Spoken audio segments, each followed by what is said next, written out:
Praise the Lord. जय मसीह की। दोस्तों, हम आपका स्वागत करते हैं आज रात की प्रार्थना में। आज मैं आपसे बात करना चाहता हूं कि जब दुष्ट शैतान आपके सामने परीक्षाओं को लेकर आए, क्योंकि वो नहीं चाहता कि आप विश्वास में आगे बढ़ें, वो नहीं चाहता कि आप आत्मिक क्षेत्र में आगे बढ़ें, वो नहीं चाहता कि आप मजबूत हों, विश्वास में स्थिर हों, प्रभु आपके जीवन में कार्य करे। इसलिए वो क्या करता है कि रुकावटों को, बाधाओं को, परीक्षाओं को लेकर आता है। और जब एक विश्वासी उस परीक्षा को समझ नहीं पाता और वो लालच की आंखों के अभिलाषा के कारण उस परीक्षा में गिर जाता है, और जब वो उस परीक्षा में गिरता है तो कहीं न कहीं वो अपने जीवन में उन आशीषों को खोने लगता है जिनके लिए परमेश्वर ने उसे चुना था। उन आशीषों को खोने लगता है जिनके लिए परमेश्वर ने उसे बुलाया था, और जो प्रभु उसे देखना चाहते थे उससे वो पीछे हट जाता है। उन्हें वो अपने जीवन में नहीं प्राप्त कर पाता। कारण क्या है? क्योंकि वो परीक्षा में गिर गया। कैसे परीक्षा में गिरा? क्योंकि दुष्ट ने उसके लिए जाल बिछाया और वो उस जाल में फंस गया। जैसे एक शिकारी शिकार के लिए निकलता है तो वो जाल लगाता है ताकि कोई जंगली जानवर उसमें फंस जाए और वो उसे मार दे, उसके लिए जाल बिछाता है। ऐसे दुष्ट भी विश्वासियों के लिए जाल बिछाने की कोशिश करता है ताकि इनके पैर में जाल जाल में फंस जाए और ये आगे ना बढ़ पाए, ये मेरे शिकार हो जाएं, ये मेरे चंगुल में फंस जाएं, मेरे गुलामी में आ जाएं। ये मसीह जीवन में, एक विश्वासी जीवन में, एक आत्मिक जीवन में आगे ना बढ़ पाए, ये परमेश्वर के करीबी में ना बढ़ पाए, ये परमेश्वर के आशीषों को अपने जीवन में ना देख पाए।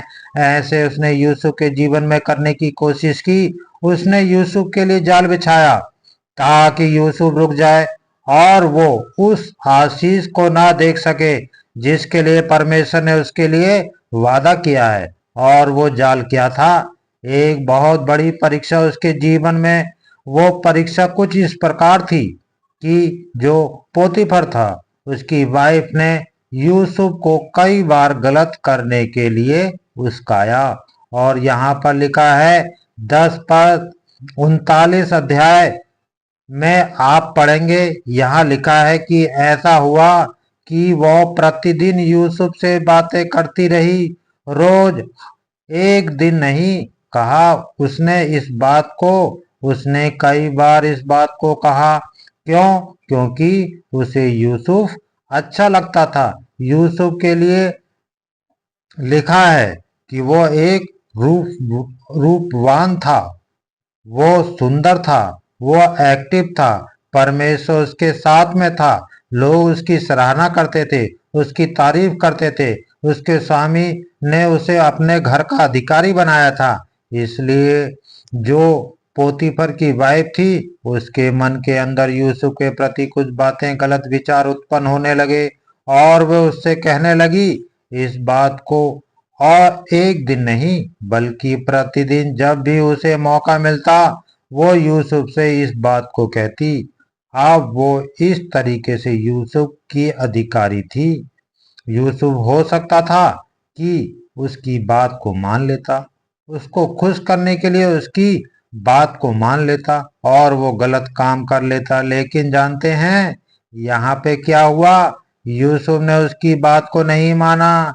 लिखा है वो रोज कहती थी, उसे रोज कहती थी, उसे बहकाती थी, फुसलाती थी, उसे इमोशनल ब्लैकमेल करती होगी, इमोशनल बातें करती होगी, पता नहीं क्या क्या वो करती होगी अपने विचारों से, अपने दिमाग से, अपने प्लानिंग से, अपनी योजनाओं से, ताकि यूसुफ उसके जाल में फंस जाए। लेकिन जानते हैं क्या हुआ? पर उसने उसकी ना मानी। यूसुफ उस स्त्री की बात को नहीं माना, रोज उससे कहती रही लेकिन उसने उसकी बात को नहीं माना, उसकी बात को उसने नकार दिया। तो उसने बिल्कुल भी नकार दिया कि जो तू कह रही है उस बात को मैं कभी नहीं करूंगा। उसने एक दिन नहीं उसे मनाने की कोशिश की, वो नहीं माना। दूसरे दिन उसके साथ मनाने की कोशिश की, वो नहीं माना। कई दिनों तक यह सिलसिला चलता रहा, लेकिन यूसुफ ने साफ साफ इनकार कर दिया कि मैं अपने स्वामी के विरोध में और अपने परमेश्वर के विरोध में कोई गलत काम नहीं करूंगा। और दुष्ट उसके लिए जाल बिछा रहा है कि ताकि उसमें फंसे, ताकि जो परमेश्वर की दृष्टि में धर्मी जन है वो धर्मी ना हो बल्कि अधर्मी हो जाए। उसको जो रिवॉर्ड परमेश्वर देने वाला है वो रिवॉर्ड उसे ना मिले। और आज भी ऐसा ही है। आज भी जब जवान भाई बहन जब मसीहत में बढ़ते हैं, विश्वास में बढ़ते हैं, आत्मिक क्षेत्र में बढ़ते हैं, तो उनके सामने जानबूझकर ऐसी परीक्षाएं आती हैं और कई बार हमारे विश्वासी भाई बहन उन परीक्षाओं में गिर जाते हैं। मैंने कई बार सुना है, जब एक भाई ने शराब पीना बंद किया तो उनका कहना था कि उस दिन के बाद बहुत सारे दोस्त अपने आप शराब की बोतलों को लेकर उनके घर में आते कि पियो पियो पियो, हमारे साथ में पियो। बार बार उन्हें लालच देते, बार बार उन्हें लालच देते, उन्हें उस्काते कि वो फिर से वही काम करे जिसे उन्होंने छोड़ दिया। यदि आप ये इस व्यक्ति ने मान लिया तो ये फिर से शराबी हो जाएगा, लेकिन यदि इसने नहीं माना तो यह एक विश्वास योग बना रहेगा और अपने जीवन में आशीषों को देखेगा। इस प्रकार से जवान भाई बहन उनके सामने ये परीक्षाएं हैं कि जब वो किसी सुंदर लड़की या सुंदर लड़के को देखते हैं तो उनके लिए आकर्षित होते हैं, उनकी ओर आकर्षित होते हैं और आकर्षित होकर वे एक दूसरे को लुभाने की कोशिश करते हैं कि ताकि यह मेरे जाल में फंस जाए, ताकि यह मुझसे प्यार करने लगे, ताकि हम दोनों एक रिलेशनशिप में आ जाएं। हम दोनों इस प्रकार की बातें उनके मन में चलती हैं। और ये विशेषकर पता है कब होता है? जब एक व्यक्ति मसीह में बढ़ता है, जब एक व्यक्ति जब एक मसीह में बढ़ता है, ये जवान है और ये विश्वास में बढ़ रहा है, ये धार्मिकता में बढ़ रहा है, ये प्रभु के पीछे चल रहा है, इसकी आज्ञाओं पर चल रहा है, इसलिए दोस्त उसके लिए जाल बिछा रहा है। आज हमारे जवान भाई बहनों के सामने दुष्ट ऐसी ही जालों को बिछाता है। वो आपको मारता नहीं, वह आपके लिए जाल बिछाता है। वह हमेशा एक प्रचार करता हूँ मैं हमेशा एक प्रचार करता हूँ कि वह आपको नंगा चाहता है। समाज के सामने आपके कपड़े उतर जाएं। वो आपको इस हद तक गिराना चाहता है। जब उसने आदम हव्वा के लिए जाल बिछाया तो वे नंगे हो गए। इन्होंने अपनी नग्नता को देख लिया। समझ रहे हैं आप? ऐसे ही दुष्ट लोगों के जीवन में काम को करता है ताकि वो उस परीक्षा में फंसे और समाज के सामने वो नंगे हो जाएं। आज बहुत सारे ऐसे केसेस आपको सुनने में मिल रहे होंगे जब किसी अभिलाषा के कारण इस शरीर की अभिलाषा को पूरी करने के लिए उन्होंने गलत कदम उठाए अपने जीवन में। जब गलत कदम उठाए तो आज समाज के सामने वो नंगे हो रखे हैं। कोई इज्जत नहीं रही, सब कुछ उतर गया। कितनी घटनाएं हम सुन रहे हैं जब कुछ पुरुषों ने अपनी स्त्रियों को मार दिया, कुछ स्त्रियों ने अपने पतियों को मार दिया, किसी और पुरुष के लिए। और आज क्या है? आज क्या कर रहे हैं? आज वो जेल में है, अपनी सजा को काट रहे हैं, मृत्यु के करीब में है, नंगे हो गए, समाज में बदनाम हो गए।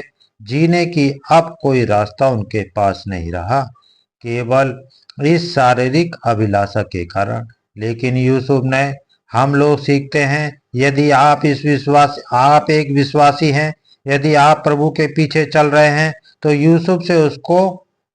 यूसुफ से आपको सीखना है कि उसने क्या किया, वही आपको करना है।